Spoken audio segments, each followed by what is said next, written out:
Now to that breaking news in the trial of Sean Diddy Combs. Late this afternoon, a partial verdict was handed down in the case. Let's go now to Jennifer Bisram live at the courthouse with the very latest. Jenn, what do we know? Hi, Dick and Jess. After about 13 hours of jury deliberations, the jury passed a note saying at around 4:15 saying that they did reach a partial verdict in the Sean Diddy Combs sex trafficking trial. 4 counts they have reached verdicts on. There is 1 count that they have not unanimously been able to come together and decide on just yet. But the 4 counts that they did reach a verdict on include the sex trafficking by force, fraud, and coercion, 2 counts of that, as well as 2 counts of transportation to engage in prostitution. Now, the 1 count that they still have not been able to reach a decision yet is on that RICO charge, that racketeering conspiracy. You may recall that is the most serious charge that Combs is facing. If convicted on that charge alone, he could face life behind bars. It's also a very complicated charge. In order to find Combs guilty on RICO, the jurors have to unanimously come to an agreement and find him guilty of 2 of 8 of those 8 elements, under the RICO charge. And just to give you an idea what some of those elements under the RICO charge: kidnapping, arson, witness tampering, forced labor, sex trafficking, transportation for purpose of prostitution, and drug distribution. Now, you may also recall yesterday the jurors also handed a note to the judge. They had questions about what really drug distribution means. And then today there was a note as well that they spent lots of time on in court today about requesting more testimony, requesting text messages between Cassie Ventura, Combs' ex-girlfriend, and Combs about freak-offs. There was also requests for more to review testimony by a male escort. So the jurors have been going through. Keep in mind, this is 7 weeks of testimony, over 30 witnesses and evidence that jurors had to go through, and about 13 hours later they have reached a partial verdict in this case. Jess and Dick? All right, Jennifer Bisram at the courthouse. Jen, thank you. Joining us to break it all down a little bit more is Richard Schoenstein. He's the vice chair of litigation practice at Tarter, Krinsky, and Drogin.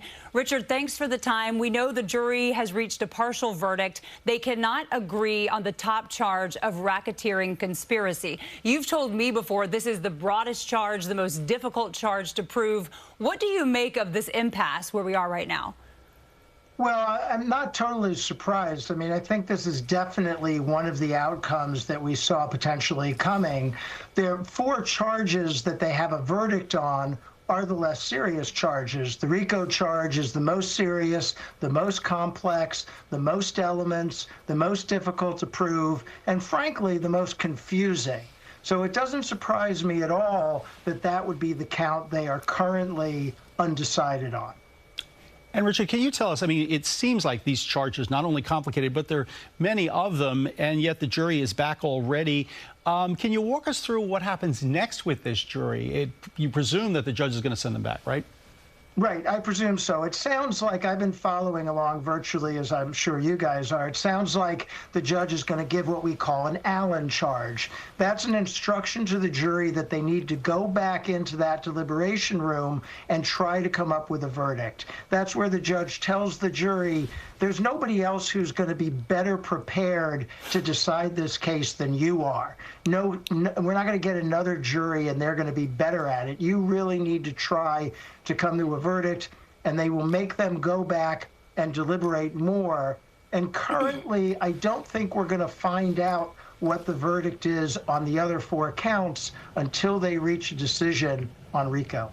Richard, you're a very experienced litigator yourself. How likely is it that a jury says we're deadlocked on 1 charge, they get sent back into the jury room, and then somehow they are able to come up with a unanimous verdict? Does that happen?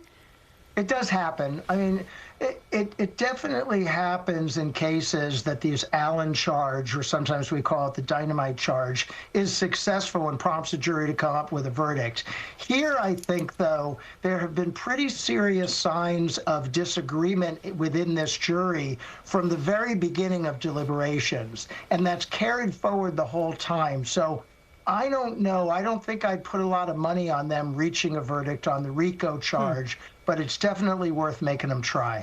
Now, we may have gotten a hint of where this jury was going early on when we seemed to have an issue with one of the jurors. I believe it was juror number 25. How much does that play in, just the personalities of the jury, Richard? Oh, it plays in a lot. That's why jury selection is so hugely important in every case, and in a case like this. You want to get people in there who have an open mind, who will listen to the evidence, who will listen to the witnesses, and will render a fair and just verdict, whatever that is. And if you have people who are ensconced from the first moments of the trial, or even from the first moment of deliberation, it makes it very difficult.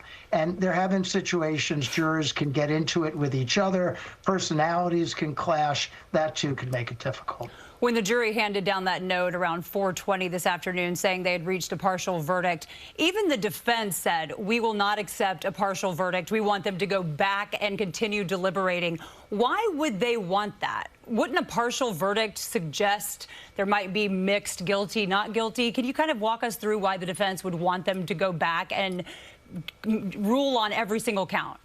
Okay, so first of all, and I hate prognosticating verdicts before we get them because you're wrong a lot of the time, but I assume that they have found him guilty on some of these counts, because it would be odd if they found him not guilty on the 4 simpler counts and we're still debating RICO. That would be kind of backwards. So I assume there's a guilty verdict in there somewhere, and they're trying to figure out if he is also guilty of this more serious, more complicated crime. I was a little surprised the defense pushed for it. Sometimes defenses our defendants are happy to get out of there with a hung jury, but I do think he probably doesn't want to go through this again and maybe wants to get whatever verdict there is. Yeah, there may also be an issue of what your defense lawyers love to say, jury nullification, that regardless of what the facts of the law are, people were turned off by seeing that video, which he wasn't charged with domestic violence, as he said in his defense. When you look back, this defense said, you know what, we're not even putting up witnesses. We're just going to go on our cross-examination. How crucial is that right now when you're looking at what this jury is doing? I think the defense did a great job in this trial from what I've seen, and I think they did the best they could. They didn't have any witnesses who were going to come in. You know, he wasn't saying he had an alibi. He wasn't saying he didn't do these things that he's accused of, really. What the defense's point is that they don't constitute the crimes that are being charged in this trial. And that's what they've said from opening statement, and that's what the theme they've carried through in every cross-examination and all the way to closing. I really think his defense is very strong and has given it their best shot, but it may not be totally successful. All right, Richard Schoenstein, thank you so much for the time. I'm sure we'll invite you back on once we have more answers. Once they either rule or don't rule. If we have more, yeah. Yes. If we have more answers, you'll be the first to know. All right, Richard, thanks so much. Eventually we will. Eventually we will. Thank you, Richard. Thanks, Richard. All right, obviously we're on Verdict Watch. As soon as we have an update, we'll bring it to you live on the air and streaming on CBS News New York.